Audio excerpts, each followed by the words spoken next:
So I realize that I don't think we've all introduced each other to each other while we're waiting for the rest of the gang. I'm Cray Van Sickle. I'm Janet Van Sickle, and I'm sharing Cray's computer because my iPad is not necessarily that reliable. who's next? I'll go. Diane, yeah, go ahead. Hi, everyone. My name is Rylan Engelhart, and I'm out here in Fillmore, California, and I'm the executive director and the co-founder of the Kiss the Ground, the nonprofit. It's a joy to be here with you all today. And Paul Hawken is a dear friend and mentor and advisor, and I'm excited to be part of this conversation. Great. Cool. And that's Jen down in the lower left. Jen Yeah, Keller. hi, I'm Jen Keller. I'm an environmental science teacher at Southampton High School. And Joanna from Rogers Memorial Library is up in the upper left. Hello, welcome everyone. Thank you for being here with us. And we have Donna Lanzetta, who's in the center right panel. Hi, Donna Lanzetta from Mana Fish Farms and the Mana Ocean Foundation. Mana is presently in the permitting process for 2 federal water offshore sites for sustainable fish farming in the ocean. And we're building an aquaculture innovation center here in Southampton. And Diane from Drawdown East End is, Diane Shapiro is here. She's going to get us started off on the program. So why don't we get going? Be moderating. So nice to meet you. Just let me know when I should begin. Go ahead. Why don't you get going? Welcome everyone to our panel, Increasing Use of Regenerative Agricultural Practices for Greater Soil Health, Carbon Capture, and Economic Benefits. Exploring the many ways we can remove excess carbon locally and continue to accelerate the transition towards a regenerative environment and economy here on the East End. A very exciting prospect. I'm Diane Shapiro, and with me is my colleague, Cray Van Sickle. Cray is a co-founder, and I'm on the steering committee of Drawdown East End, a grassroots organization dedicated to advancing local solutions to reverse global warming. We have an exciting roundtable tonight with 3 knowledgeable panelists and 1 very special guest. We will try to keep our roundtable to an hour, so we have a little time at the end for your questions and answers. Great. So tonight we're going, as you know, to discuss the new film, Kiss the Ground, and its climate solution theme that there is a solution that will greatly help our planet restore healthy ecosystems that's right under our feet in the form of soil that's sustained by regenerative land use practices. We're going to get into the discussion with the panelists who all have various expertise, and we're going to introduce them in a moment. But first, I would like to, formally introduce Rylan Engelhart, who was, as Diane mentioned, and he mentioned, is a producer of the film. And to me, you're sort of the face of Kiss the Ground. You're the guy that I first saw when I first saw the little videos, initially. But so as I said, you're the co-founder and executive producer of Kiss the Ground. Executive director, of Kiss the Ground. Roland spent 15 years as an entrepreneur and love activist working in hospitality and building family business of organic plant-based restaurants called Cafe Gratitude and Gracias Madre in Southern California. He's also a co-creator of the award-winning transformational documentary film, May I Be Frank. He's a catalyst of possibility with an infectious passion for life, which I can attest to, having seen your work in the past, and a great public speaker and community organizer, and works to inspire more love and gratitude in his organizational culture and culture at large. He speaks on sacred commerce, gratitude, love is an inside job, 10 tools for building community and regeneration, and is the host of the Kiss the Ground We Can Do This podcast. He's also a husband and a father and lives on the 17-acre farm we were just talking about outside of Fillmore, outside of LA in Fillmore, California, where he's learning to practice what he preaches. So it's great to have you here, and hopefully everybody's seen the film. But before we introduce the panelists, formally, Roland, if you were able to give us a little bit of your sort of like take from the horse's mouth on regenerative practices and soil health and the associated economic and carbon benefits, just sort of like a recap from your perspective, what's the latest and where you're at with the message of the film and the work. I would love to, and I'm realizing that that my son, I have to go attend him. This is classic COVID scenario. Give me 3 minutes. So if we can have one person start, and then I'll come back. But I can see that I got 2 minutes or 3 minutes. I got to attend to him, and then I'll come right back and jump into that question. A common problem. Best laid plans. So we'll just go on and introduce the rest of the panelists. Go do what you got to do. I can take it from here, Craig. Sure.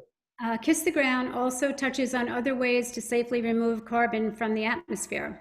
Project Drawdown is featured in the film as having identified a suite of natural carbon capture solutions, from land farming to seaweed farming, from planting trees to using compost.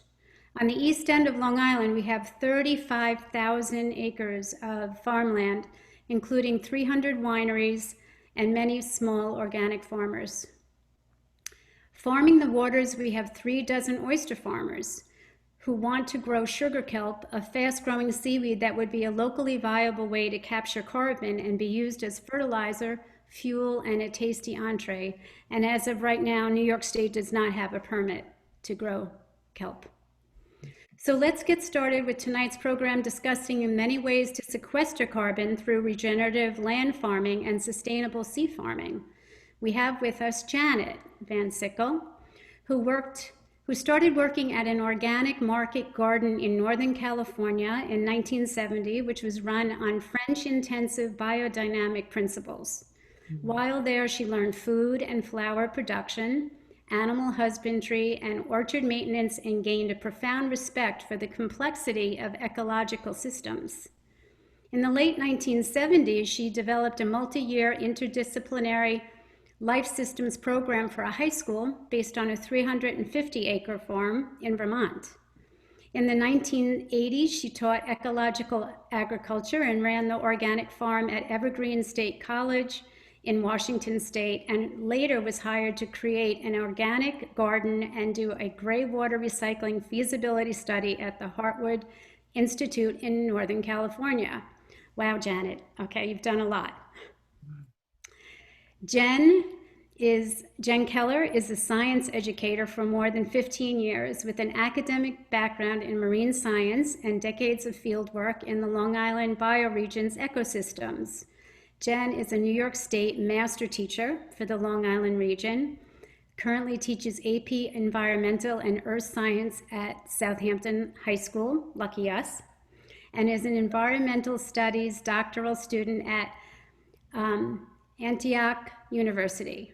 Jen also co-facilitates the Long Island Master Teacher Climate Change Professional Learning Team. She is passionate about empowering her students, teachers, and community members through knowledge and support, and is also a mindfulness instructor, permaculture designer, and forest therapy guide. Great. And we also have with us Donna Lanzetta, the CEO and co-founder of Mana Fish Farms, who's an attorney and an entrepreneur with a passion for sustainable seafood production. She, motivated by concern for our world's growing population, our declining wild fish stocks, and the urgent need to feed our growing numbers. Mana Fish Farm is currently awaiting permits, as she mentioned earlier, to operate a sustainable fish farm here on the East End and to research integrated multi-trophic aquaculture, which includes fish farming, kelp, and sea scallops off the eastern coast of the United States. So welcome, Donna. We would like to ask the panelists, what was it that especially resonated with you in the Kiss the Ground film? Let's begin with Jen. So wow, there was a lot. It was a really informative and engaging film. I watched it both as an environmentalist and as an environmental science teacher. And really, it was a home run on both accounts. So as a teacher, I really appreciated the storytelling and how all the carbon cycles went through all the living organisms and the atmosphere and the soil. And then also as a teacher, like the animations were just perfect, and I can't wait to share it with my high school students. But there were a few things that really resonated with me in particular. And clearly the critical role of soil health and the way that this is emphasized, even in the title, which is Kiss the Ground. I mean, we kiss those that we love. So it's a call not just to love the earth, our planet, but also to have a loving and caring relationship with the soil. So if you think of like the intimacy of a kiss, that's how we should be relating to the soil. And the movie showed the difference between people relating to the soil with love and care and fostering its growth, and the people relating to the soil in an extractive and exploitive way. So the difference is clear. You have these farmers that are using these regenerative practices surrounded by abundance. You have plants and animals that are thriving, and the farmers are thriving. And then you have these farmers that are using these industrial techniques, and they're shown with their soil just being blown away. And honestly, like that was actually really difficult to watch. And the other part that resonated with me was the positive message, like you both said, and also that we already know what to do.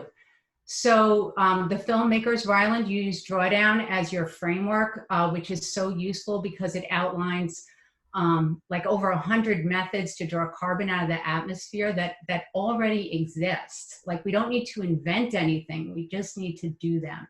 And it's such like an empowering message because part of the message is like, do your thing. Take what gets you all jazzed up and run with it.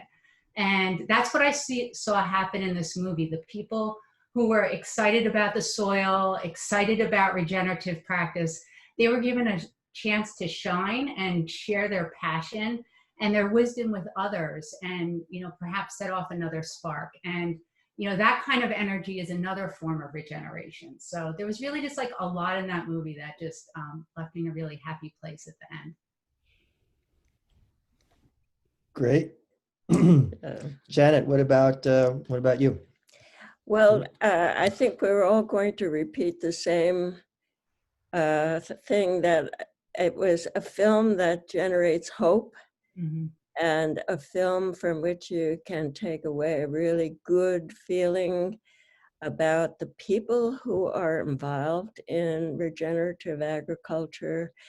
And one of the big takeaways for me was that we can do this thing and that it is possible. The techniques are there. And I was truly impressed with the clarity of the explanations of the carbon cycle of soil, the importance of soil. And I came to organic and small-scale market gardening very much in the middle of my life. I was already 35 years old, and I said, oh my God, you get to do this thing? Actually, I may never have to sit behind a desk again, which of course is not true, because a lot of farming does involve logistics and it involves planning, but getting your fingers in the soil, it makes you fall in love. And you can see that in the people that the film focuses on. The marvelous experience that I think, what was his name? Gabe Brown had, the one who transitioned from conventional farming, got beaten down by hail and drought, and then decided he was going to change his life as well as his farm. And the other people who were all inspired and caught the bug. Once you know the love of soil and you realize that it's everywhere, then it's it's truly inspiring. And the emotion that the people that were interviewed in this film and featured in this film is so obvious. They love it. And of course, you know, that's what motivates us, as Rylan said. Love is what turns us around. Thank you, Janet. And how about you, Donna? What resonated with you? Well, I have to just add right to that. It was the love and the passion Oh, of the film. Parallels of, can you hear me? Yes. Of the soil. And when I think of the soil and kissing the ground, I say, well, we have to kiss the seafloor as well. And drawing those parallels into the ocean and thinking about desertification, which is, I never understood that. And understanding that maybe the ocean acidification is the desertification that we're having out in the ocean now. And the opportunity for me and Mana, where you know, our passion is to sustainably ocean, and to be able to do that by combining products, you know, be able to grow seaweed, which sequesters carbon, utilize renewable energy from the ocean. I've been totally inspired by this film. And I think my other big takeaway is really the urgency of the situation. Yes, I have hope we can do something, but more importantly, we have to do something. And there's no more time to talk about it. It's time for action. And I think the takeaway is that that action really requires collaboration, cooperation, and bold leadership. So I'm excited to be part of this group and this discussion. One of my other takeaways, which was interesting, is that I loved the music of the film. It really moved me. And at the very end, I was thinking, geez, that score was great. I loved the music. And at that moment, the musician, or the gentleman who did the music score, his name was flashed on there, and it was Mike Meeker. And actually, that's the name of my COO of my company. So I guess we have another Mike Meeker in common, and I really enjoyed the music in the film. But we all need to work together and act for the future. And done right, I believe ocean farming is part of the solution for a climate smart future. Thank you, Donna. Craig, do you want to go ahead and tell us a little bit more about Ryland while he's here? Well, having introduced you already, just prior to your son's cool. Everything's good. Everything's good. Yeah. Good, good. Yeah. So, you know, we just want to give you a little opportunity to, like, you know, as we said, talk about you know, what's going on and how the benefits of regenerative practices in soil health and all the other associated benefits of carbon capture and economic benefits are striking you at this moment, and, you know, like, chime in, just basically. Yeah, I think I'll go back before I go forward, and that is just Kiss the Ground was a dream, a daydream that came into my heart and mind 8 years ago in New Zealand, after watching a panel discussion kind of like this one, where experts were talking about, can human beings sustain themselves on planet Earth? And you know, the 5 out of the 6 individuals said no. And the 6th individual was a guy by the name of Graham Sate. And he, for the first time ever in my life, made the connection between plants, trees, soils, microorganisms, sunlight, photosynthesis, and the carbon cycle. And that if we could think and be part of the nature that is this planet, that we could actually be like a probiotic, a good bacteria organism, versus a parasite or a virus that's destructive. And that we could, you know, that carbon is not the enemy, that there's this imbalance, that carbon is the building block of life, and it's that all we need to do is create balance, and that the way we manage land can, and the way we do agriculture can be the one industry that can go from sort of maybe the most destructive system on the planet to what I like to say is the great redeemer, and the one that can actually turn the clocks back, and that everyone who eats could participate in that revolution. And it was just in that moment, my mind and heart were just like, when I saw this information for the first time, it was like a sun was erupting in my mind of just like possibility. And I could see all around the world people waking up to this interconnected understanding of how nature works, and that we could help, understand regeneration and participate in it. And it was just a marvel of a possibility. It was like the world went from the earth is flat to the earth is round. And it was like, meaning it was round, like we could actually go backwards, and we could cycle in versus just going off the cliff to the edge, which is kind of what the paradigm, the best case scenario of even kind of sustainable thinking, or just doing less harm, felt like just a slow, end to what looked like a certain, destruction of a civilization and the species.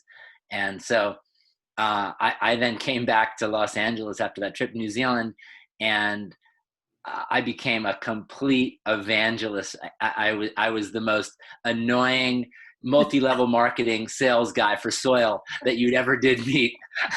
I was like, have you heard about soil? And that led to me renting a house. And two people were moving out of a house that I moved into in Venice, California. And who were those people? Josh and Rebecca Takal, filmmakers, environmental filmmakers. And I said, what? You guys make films? You got to make a film about soil. They were like, no, we don't want to make a film about soil. Oh my God, that sounds so dreadfully boring. And I was like, no, it's the most exciting thing. And then, and they actually didn't really pay attention. They moved away, and we kind of dropped the conversation, and I ended up building an organization in my living room to then turn in my garage and do it.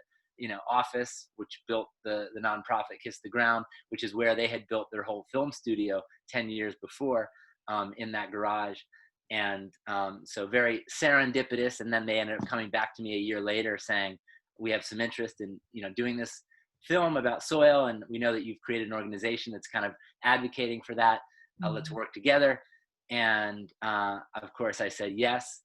And it literally has been 7 years of working together, raising money, coming up with a cut, submitting to festivals, getting denied, people losing hope and saying this film is crap, it's not going to be there, and running out of money, so many trials and tribulations, and ultimately, led to the release of the film on Netflix in 2020 during COVID-19. And it's just been an amazing opportunity to see this dream coming true of literally a visualization that I saw so profoundly at that early moment, which was the world getting woken to this idea.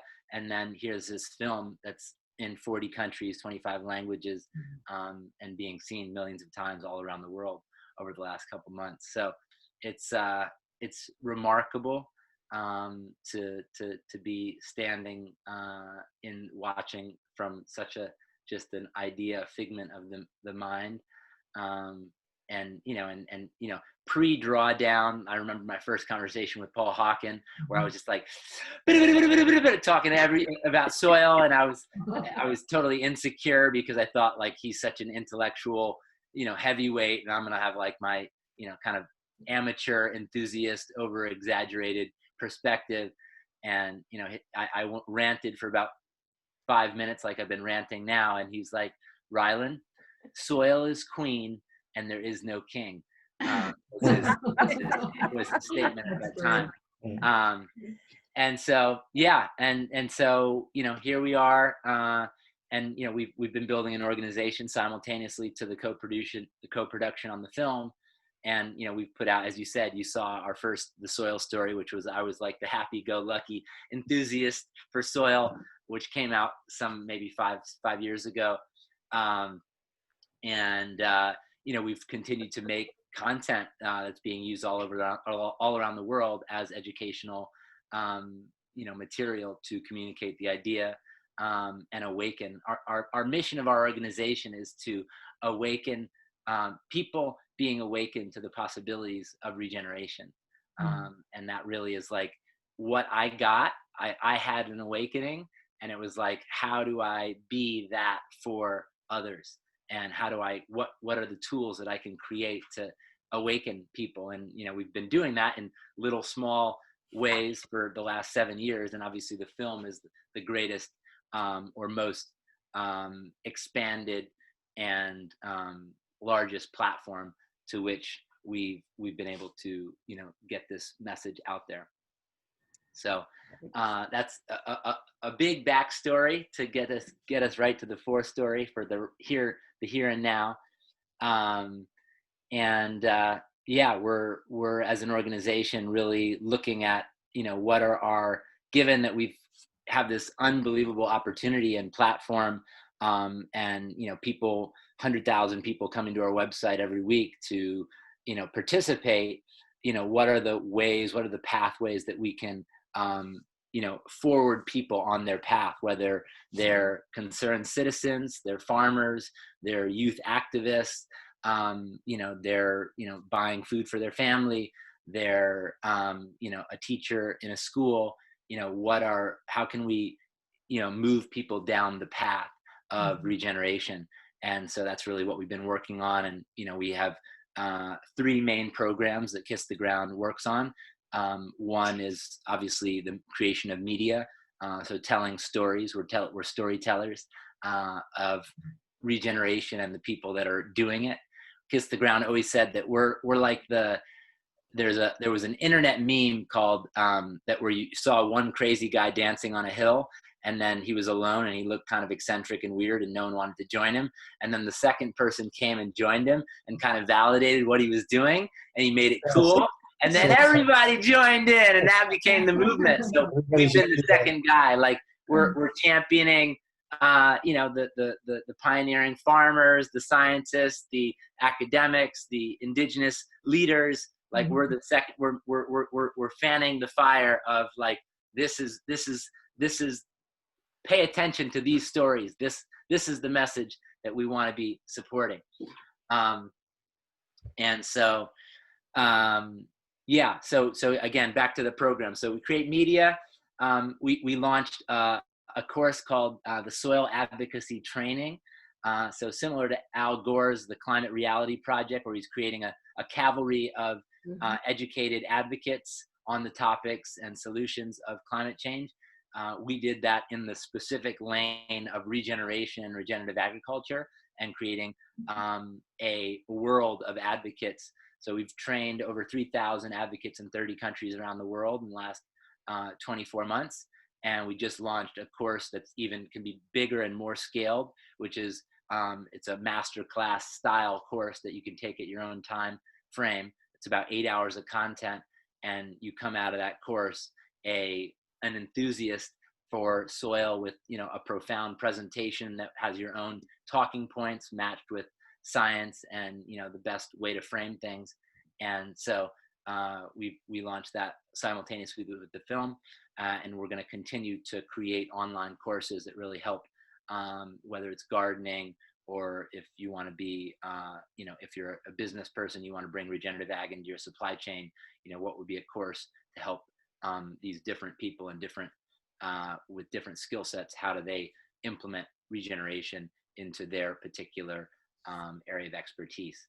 And then the third one is our farmland program, which is a program that we raise money for farmers that don't have the financial capital to get the to basically get the technical training they would need to make that transition, the confidence to make that transition. So we pay for them to take a course with some of the best regenerative farmer trainers in the world. And then they have a mentor from Kiss the Ground that works with them over 3 years. And then they get soil testing at year 1 and year 3 or 5, depending, so that they can see the progress and the impact of what they're doing on their land. And we have about just under 40 producers and about 30,000 acres of land of farmers who are in that program currently. And we're raising, we're raising a $3.4 million fund called the Kiss the Ground Impact Fund to really scale up because we have so many farmers that are wanting to get in this program, but we need funds to make it available to them. So that was a lot. So I'll shut up for a second. And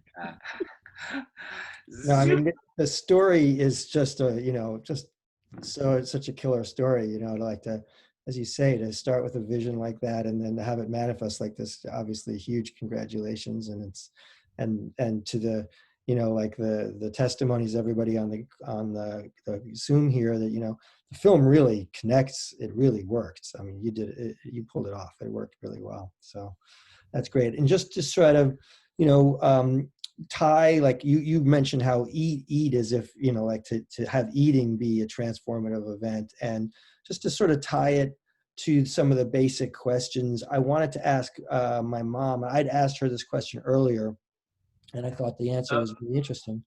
I'm having another slight interruption. Give me 1 second. Sure.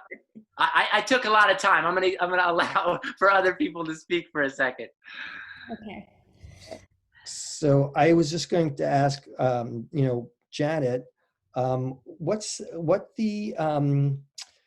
a starting point, what's the difference between organic agriculture or horticulture, biodynamic, and regenerative? Because they all have sort of, you hear about them, but maybe it would be interesting to know what the differences are, and especially as it relates to like how they relate to carbon capture and soil health and so forth like that. Yeah. Well, basically, organics and organic practices, both in farming and other land uses, forbids the use of toxic and synthetic chemicals to fertilize, to use as weed control or insecticides. And the USDA label is given as a permit, and there are volumes and volumes of requirements. And it's both tedious and expensive to get certified. And that's why a fair amount of our local farmers who are into organic practices take the farm pledge, which means they're going to use those practices, but they don't necessarily have to get certification. Biodynamics is all of that, plus an overlay of mysticism, and it relies on the program that was set forth by Rudolf Steiner in Stuttgart, Germany, many years ago. And it uses preparations that are specifically generated, and it also relies very heavily on cycles of the constellations, the planets, and the moon cycles for planting and harvesting purposes. And I would say that regenerative agriculture is biodynamics without the mysticism, because the focus on meticulous compost preparation in biodynamics and the attention paid to every detail of soil health and is, I've never seen any better practices than on the biodynamic farms. That's quality of attentiveness is really astonishing. I would say that you could say that all biodynamics is regenerative, and all regenerative is not necessarily biodynamic, but the backbone is the same. It's attentiveness to soil health. Cool. Oh, that's very interesting. Thank you, Janet. Jen, in addition to your academic background in science, what are your experiences as a permaculture designer and forest therapy guide tell you about the future directions for regeneration, like presented in Kiss the Ground? Yeah. So, I mean, that's just a great question because we're like at this chaos point. And it's like, how do we emerge from this? And, just rewatching the movie this week, I was just really happy, Rylan, to see that the movie featured several permaculture systems because what you're describing, like your epiphany around soil, like I took a permaculture design class and I was like that person who came back and talked to people all about permaculture. So for people who aren't familiar with it, permaculture is a set of design principles that are centered on whole systems thinking, modeling and utilizing nature patterns and the resilient patterns that exist in natural ecosystems. And so it could be like regenerative agriculture, but it's also rewilding and it's also thinking about like human systems like community resilience. So it can be applied to all different levels. And so it's using the idea of nature as our teacher. And that's really not new to humanity, but maybe it's new for a lot of people who watch the movie because, I look at nature and nature's had 4.5 billion years to evolve all this efficiency through the process of evolution. And learning from that is like really critical to building the regenerative future that we need. And as a forest therapy guide, I'll also say that learning, to learn from nature, we have to actually spend time in nature. And if there's anything that this pandemic has taught us is the necessity of time outside in nature to maintain our well-being, our physical well-being, our mental well-being. So as a forest therapy guide, part of my role is connecting people with nature and through that, themselves and each other.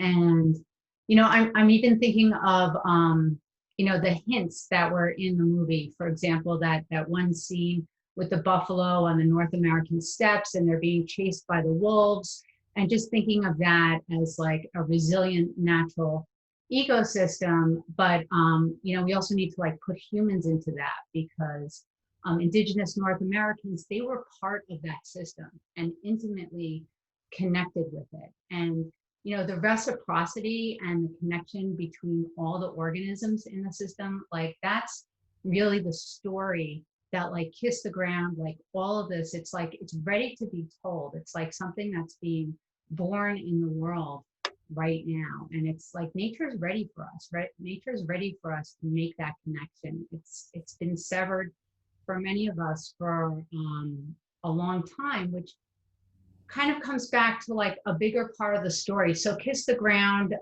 we draw down, it's about climate change, but I mean, it's like all these issues, whether it's biodiversity loss, nutrient pollution, environmental toxins, but like, these are all symptoms. And, if you think even like when you go to the doctor and you have a fever or you have pain and the doctor takes notes and says, all right, take an Advil and that relieves the fever and, that relieves the pain, but it doesn't really cure the problem. So we're talking about, solutions to climate change, and we do need to do that. But in reality, you want to get down to the solution. If you think of it like, our bodies, if we're having total organ failure, that's what we need to deal with. Like what's on top, what's on the surface, that's going to help, but we really need to get down to the deeper part of that. And the real healing that we need is, for all of Earth's beings. So it's like us, it's the whales, it's the trees, the bees, the soil microbes. It's all of that. It's establishing that interconnectedness that all life has. So there's all these issues that we talk about, which are critical, and we're addressing whether it's through soil health or marine permaculture or, offshore wind, all of this stuff. It's important, but healing that separation that's happened between people and all the other life on the planet, like that's really the grounding, like that's the foundation. And we solve that and everything else will fall into place. because for those of us who are out there, talking to other people, it's who maybe don't get it, it's because that connection's been severed. So that's the forest therapy part. And that's what I see when I bring people out into nature. They experience something, a presence that, maybe in some ways they haven't felt in their lives before.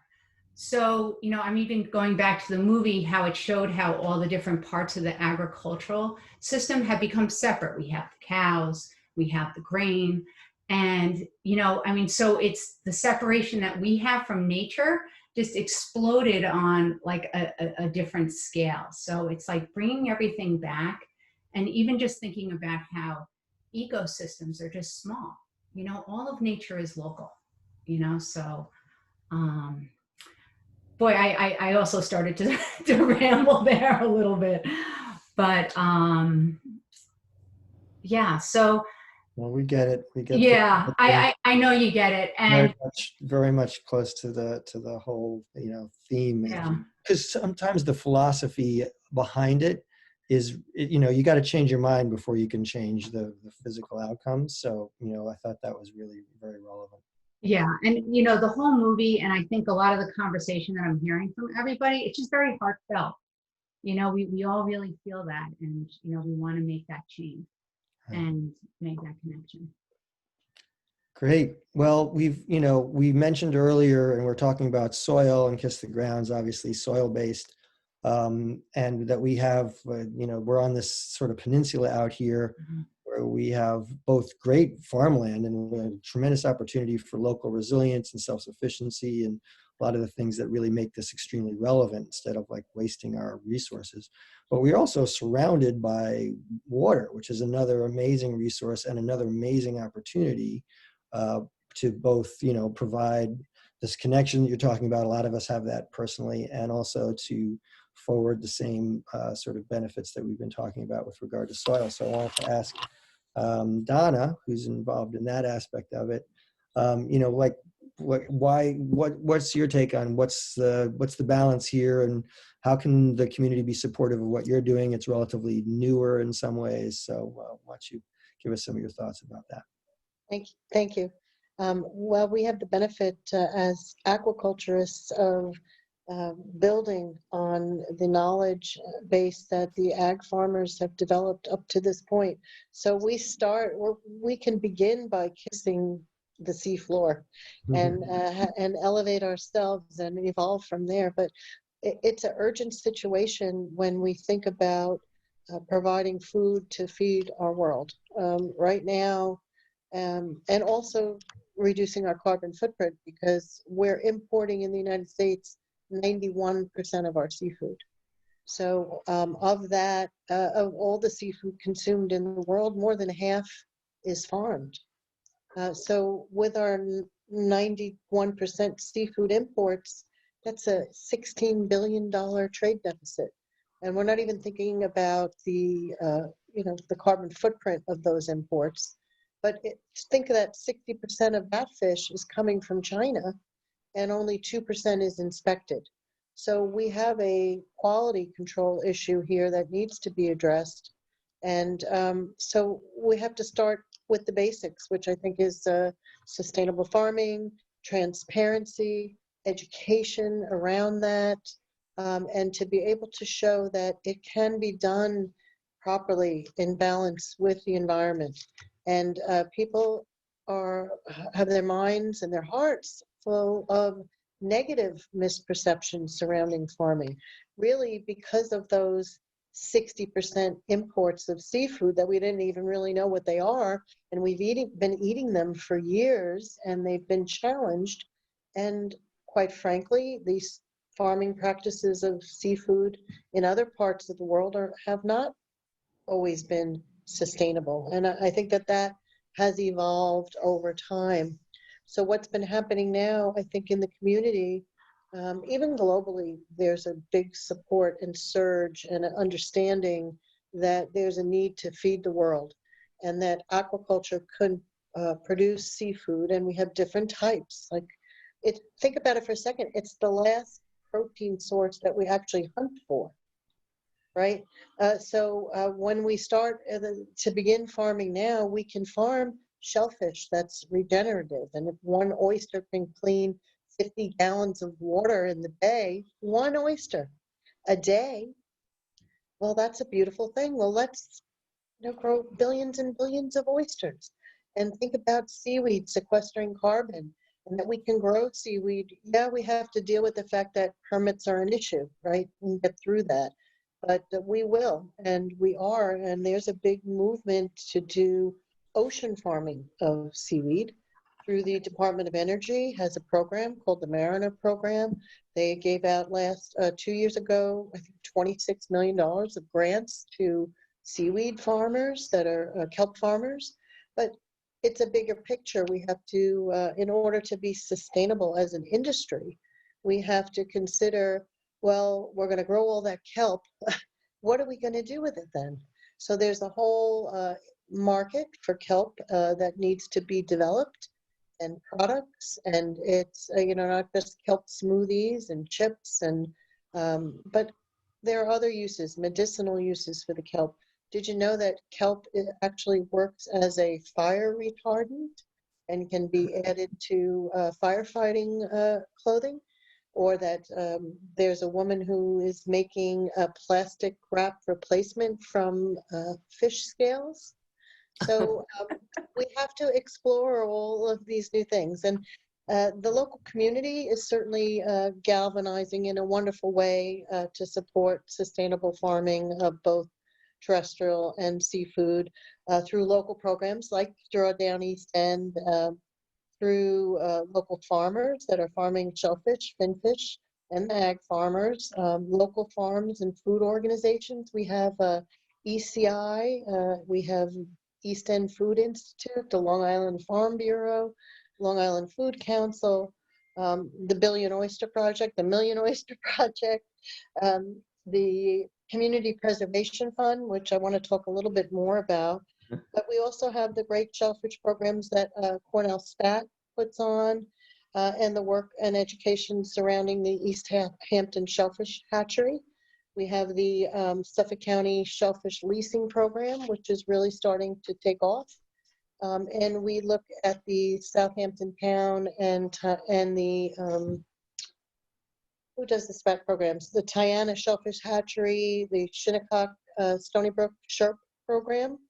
That's the Shinnecock oyster replenishment programs, and all the SPAT replenishment work that's being done. And I really would be remiss if I didn't mention the work that my companies are doing. We have the Mana Ocean Foundation, which is a nonprofit foundation. In February, right before COVID, we launched a program to begin certification of U.S. farmed seafood as organic. We have no organic program for seafood in the U.S., and it comes down to just a total inaction on the part of the USDA. No motivation, and they don't even have anything in the works. So we did some research a couple of years through Roger Williams University and researched the legalities surrounding it. And, because our COO, Mike Meeker, that I mentioned before, is the first organic certified farmer in North America. And he was active up in Canada to establish the Canadian organic standards. So I was in the supermarket, I'm buying some bananas. I look at my bananas and they said, certified organic to the Ecuadorian standards. So I'm looking at the bananas and I said, well, I don't know, why can't we certify U.S. seafood to the Canadian standards? So it took a year of research, but we're ready to get going with that program. We launched it at Aquaculture America in February, and then came back to be put on pause by COVID. But once we're back activated, you'll start seeing U.S. farmed organic seafood. We have our label, our seal, we're ready to go. And it helped to build trust surrounding seafood, that it was done in the right way. And you probably, the first thing you're saying is, what do the organic certification standards, what do they say up in Canada? Well, what they say is, as you would expect, no antibiotics, restrictions on the feed, restrictions on the stocking density. It's all about the proper husbandry of surrounding the fish, and really care and consideration that goes into producing the product. So I think it's a great standard. I'm excited to bring organic seafood to the U.S. One of the other things we're working on is we've committed to 100% transparency to help build the industry responsibly. And through that, we've been working on a program to do blockchain for seafood. So I think this is going to be something that's huge. You'll see it in the new year. It's where we're going. People want to, 46% of seafood is mislabeled. Have you all heard that figure? So that's a little shocking. So people want assurances. If I'm buying organic seafood and I'm paying for organic seafood, I want to know that there wasn't a switch, that is actually the organic seafood that was grown at the farm in Canada. So I think through the transparency and through the seafood blockchain, we'll be able to get some traction on that. Also, I think that it's important to think about the programs, the Community Preservation Fund and the Peconic Land Trust. Those are two great programs that we have out here, and people get them confused. The Community Preservation Fund is funded through legislation and through the 2% Peconic tax, that when you buy a property, I don't know if you're familiar with this, Ryland, as someone who's from out of the area, but here we have something called the Community Preservation Fund.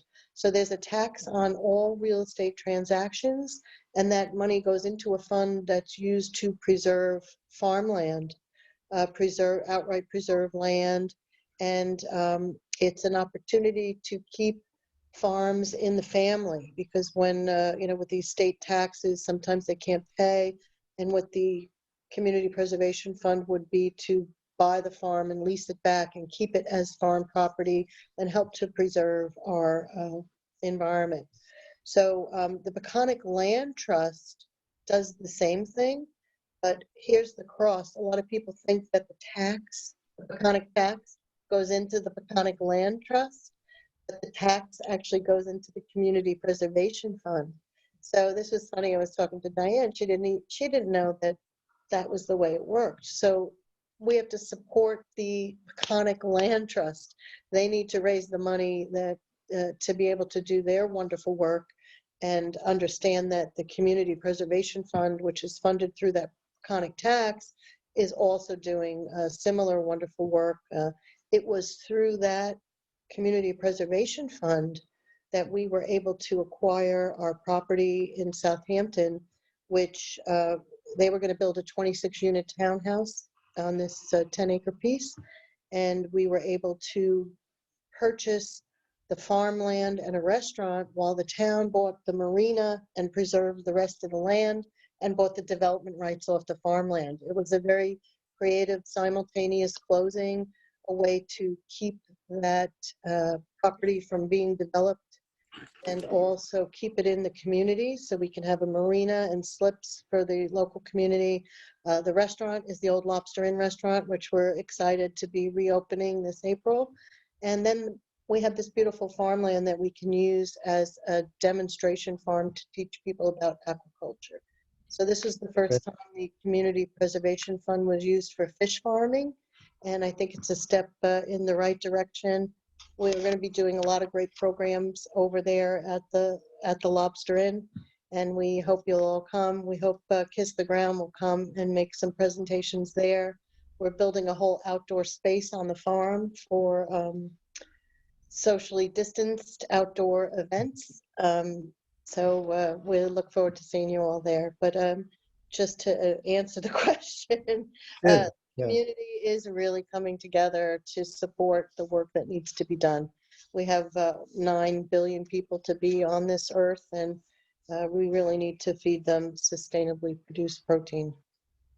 Well, thanks for the tying everything together, because obviously the land use and the conservation of land at the Peconic Land Trust and the Community Preservation Fund. That all prevents, runoff that affects the sea. It's all connected. So it's a lot of exciting stuff I was not aware of that you're up to with the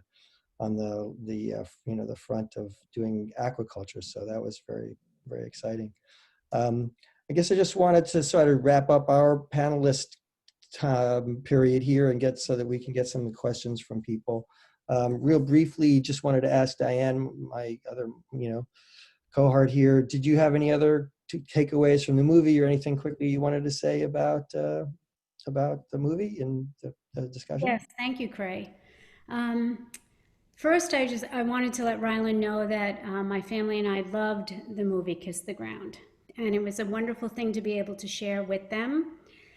And it's through the movie's ability to make people understand how soil, can really turn into dirt, how dry tilled soil can be regenerated into dirt, and that the farming practices can be scaled globally. So that brings about hope for our future. And I felt a lot of hope when I watched the movie.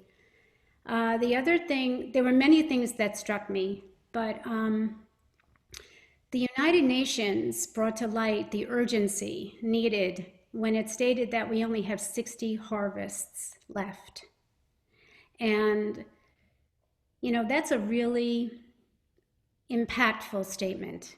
And we all have to do something, even the smallest thing, to make a major change as quickly as possible. So that's really my take from it. Cray, what was your take on it? Well, there was, as my mom was saying, there's so many, you guys touched on a lot of the right bases, touch points that are relevant to what we can do, how things work. The parts that I've observed that are critical, just to call out one, is when there's, again, the same guy, Gabe Brown, was able to transition, and the motivation for him, what I frequently see is that if it doesn't make money, then it won't happen. And a lot of what impedes farmers, at least in their perception of making transition, not only farmers, but also other land use people with lawns and so forth, is that it's more expensive. But he specifically was doing this transition to save himself from economic ruin, because he was on this endless sort of hamster wheel of paying for more and more inputs, and that was very impressive to me. The fact that he had this challenge to anybody, that if they use these 4 principles of low input, of low tillage, of diversity and animal integration, that everybody can succeed in using in appropriate land use that builds the soil. That was very compelling to me, and also the I guess it's the Los step or whatever in China, the scale at which regeneration can happen on a time frame that's very much within anybody's lifestyle was incredibly impressive also, and incredibly hopeful. So that was a fantastic, those 2 case studies, because I think the people they change not because people tell them what to do, but because they show them how, what's possible. We're more drawn to things that are models of success than we are pushed into things. So those were really valuable, I thought, aspects of the film. Thanks for including those. So now we have a few minutes for questions and answers. Great. Yeah, so I think that we have a few different questions from Myron Glucksman. We had a question about, how do we deal with the major chemical companies that produce these pesticides? How do we give them and their thousands of employees an alternative? Obviously, this is getting back to the economics. The profit of it is what's driven this transition, this regression, I should say. So that's a great question, Myron. So I just ask anybody on the panels, what do you think? How do we get them? How do we manage the chemical companies? Anybody want to address that one? I'll speak to it for just my limited knowledge, but I think obviously they're a business making money of selling more chemicals and more seeds, and so that's their motivation. That's what's driving them. That's the so I think that the ability to, as Buckminster Fuller said, don't fight against the existing paradigm, create a paradigm that makes the old one obsolete. I think how we've been applying and approaching it is really creating such a beautiful narrative and essentially creating a better party than the chemical company party.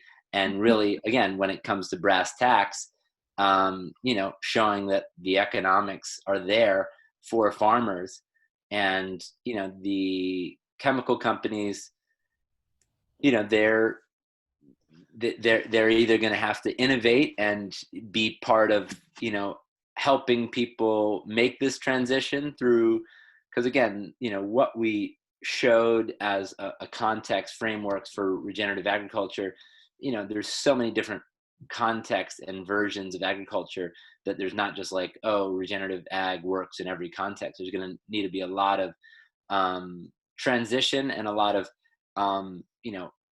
shifting what the inputs are, right? The inputs right now are very chemically heavy and toxic, and causing a lot of downstream effects.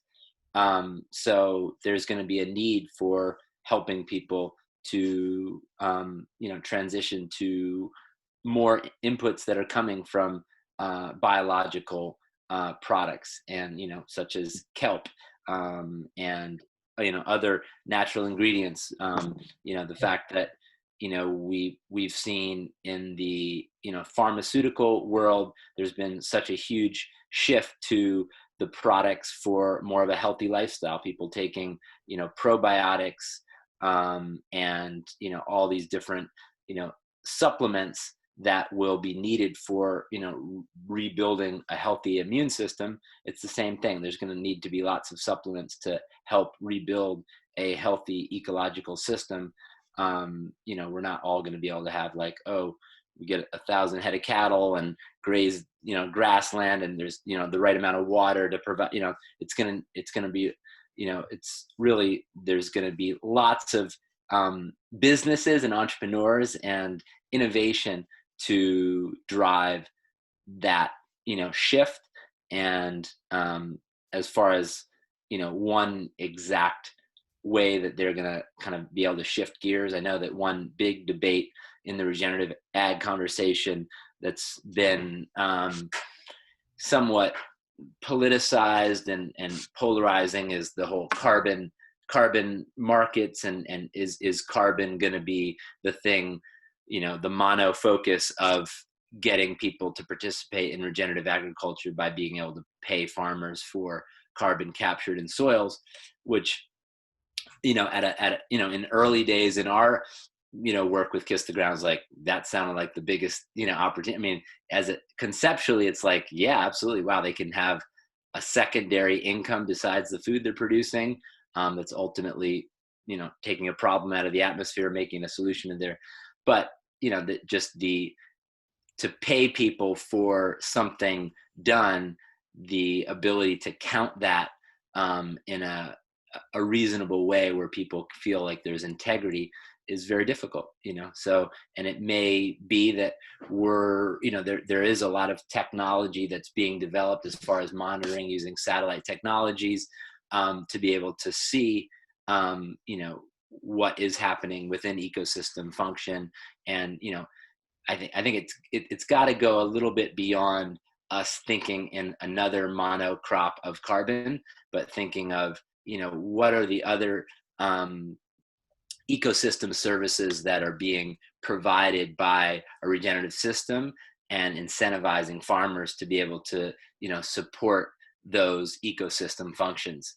Whether it's water holding, the fact that most of our agricultural land, the soil is broken to where water doesn't infiltrate in to get back to the aquifer. So that's, essentially we've stopped the cycle of water the way that water has worked within our system, because we essentially,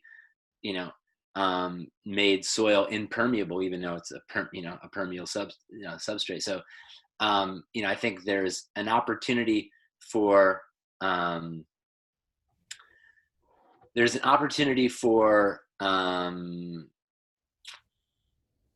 getting farmers to go in this direction, but I don't think that it's going to be through one thing like carbon will be the thing that can drive the transition. And I know we kind of veered off the topic of how can chemical companies participate, but I would just say back to that was actually very, very pointed at the next question we had, which is how do you nudge local farmers who want to learn about it. You'd mentioned the program that you have, and it's so I think that providing other income streams for them is relevant. But if you wanted anybody else, or if you want to keep going on like what if we wanted to make that more of a local focus, how might you nudge? Dorothy Riley asked this question. What can we do to try to encourage our local farmers to move more and more towards regenerative horticulture? And again, I'm not that familiar with your guys' local ecosystem, so it'd be hard for me to speak to it. But I mean, what I know is that when we start to see a possibility and things aren't going well, or we start to become intrigued. Obviously, if things are going well for farmers, it's going to be very difficult to get them to go a different direction. But I think it's about again, that's what the film is here, to open people's eyes to that possibility. I mean, you could as a local community, you could make sure that all of your farmers in your community have seen the Kiss the Ground film, and then hold a forum for farmers that want to go regenerative, and figure out who in the local system is the best, it has had success, and because that's how it's going to go. It's got to be regionally led, and there's got to be somebody who's succeeding in that direction in a bioregion, and create some community around that individual, and allow for people to see what's possible from their neighbor, not from some faraway place. That topic has come up, and I think that we need to, I mean, there are a number of existing full-on biodynamic farms, and we have a great CSA programs around here, and lots of organic, and getting more of those actual farmers, which we tend to be very busy and hard to get on panels, but to showcase that more, I think, is a great idea. Janet, did you have a response to that question, to Dorothy's question? And I think that every citizen can be a political activist, and one of the ways that we can push regenerative agriculture is to stop supporting degenerative agriculture, because that really is where many farmers get the cushion that keeps them in the same practices that they've been doing since their forefathers first found a plow. And so I think everybody has to be very, very specific with their legislators, that they want to pull the funds that are now going to support degenerative agriculture, and the land grant colleges like Cornell in our area are supported by the chemical corporations and are supported by non-regenerative agriculture. We've got to turn that around. And then education, and I think Jen is in a great place, catch them early, get those kids to understand what's under their feet and the role that they can play. Because when you get the kids, then they get the parents, because they get and there are so many things that as citizens we can do that's not, I agree absolutely with Ryland that the carrot is much more attractive than the stick. And so I would suggest we put a lot of carrots out there to the population that makes them go for that rather than the alternative. And, I just want to piggyback on that because, we also have our town that has an agricultural advisory committee. And, the goals of the agricultural advisory committee, we could align that with the goals of the sustainability committee where, the climate goals and the agricultural goals are aligned, because right now they're in opposition. And, if you even think of the Community Preservation Fund, how it's used to incentivize food production, but it's incentivizing the wrong type. I don't want to say wrong type of, but there's a mindset that agriculture needs to look a certain way. And so that legislation was written more as preserving, in my mind, an aesthetic than it was preserving our soil and the heritage that we want to go forward, like the legacy that we want for our environment going forward. So aligning even within our town, our agricultural policy with our climate goals, I think would be a great step. Great idea. Yeah, I'm actually on the energy committee in East Hampton, not Southampton. Yeah. There needs to be an point. regenerative agricultural czar that we have on every level of government. Sort of like now we have a climate czar. Right. Yeah. An energy czar. And that's another thing. We have this big change in administration, and that could really release a lot of the USDA money. There's like 0.05% goes to regenerative practices right now. I mean, even increasing that to like 5%. I mean, we have we like the term. It's inspired by Rumi, which is start some big foolish project like Noah. And so one of our big foolish projects, Kiss the Ground has been a big foolish project, but is a project called Regenerate America. And essentially it's getting 5 to 10 million signatures to put 5 incentives in the new Farm Bill at 2024 around regenerative agriculture. And, just essentially create this absolute, undeniable demand of, this is what we want to see in that Farm Bill. And there's an opportunity to, make some change. I also put in the chat a website that we were producers on called the Soil Policy Action, which allows people to very easily send messages to guiding officials around the issues of soil. And it you can tweet them, you can send them emails, but you can send them, links of things to watch. But it's essentially set up to channel the soil and story to our guiding officials to have them understand this important issue. Raylan, is that on the So Regenerate America is just literally, you folks are hearing it first. There's going to be a hidden web or a page on our website that'll be password protected to get kind of our partners together on it. So this is literally, I'm kind of cat out of the bagging, but it's. We heard it here first. Yeah.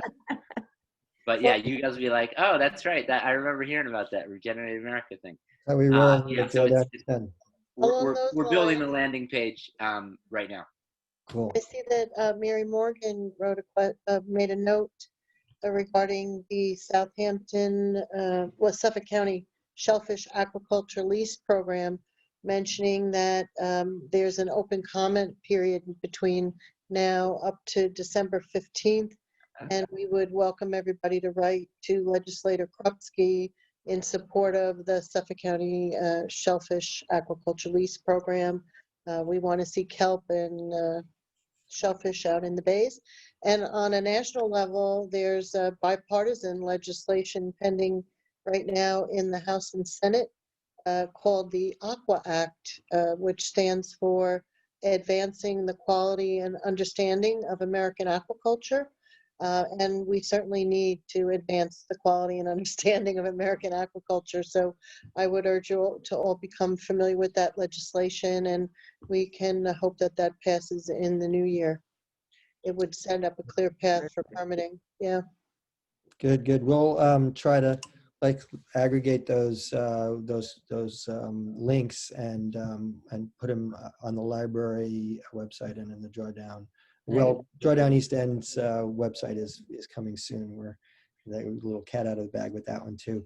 We had another question from Kim McLaren, who's been a vegetarian since she was a teen, in the 70s,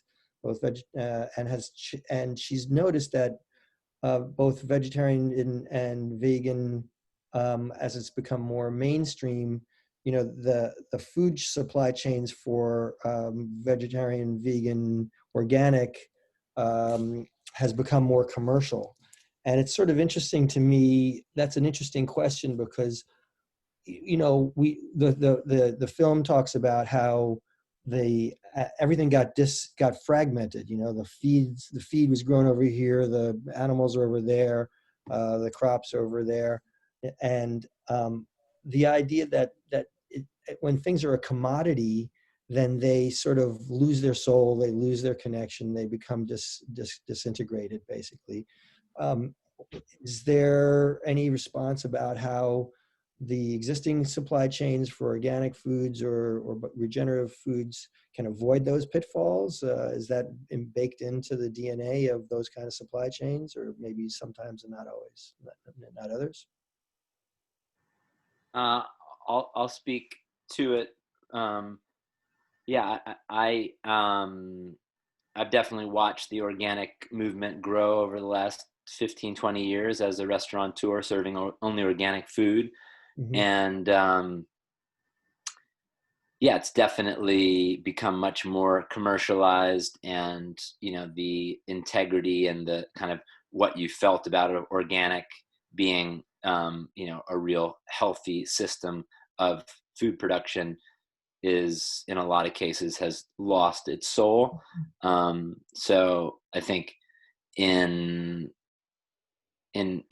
all this conversation, there's a thread of we must stay connected to what the things that we participate in the most. We must be present to them and get that there's an interconnected nature. And so, who are the people that we're excited to purchase food from? Who are the people that we can meet and know how they grow food, and really support that, those individuals. So I think, there is definitely been a loss of integrity, and there's also been, a huge demand for consumers to want more transparency and want to understand what's happening on the farms.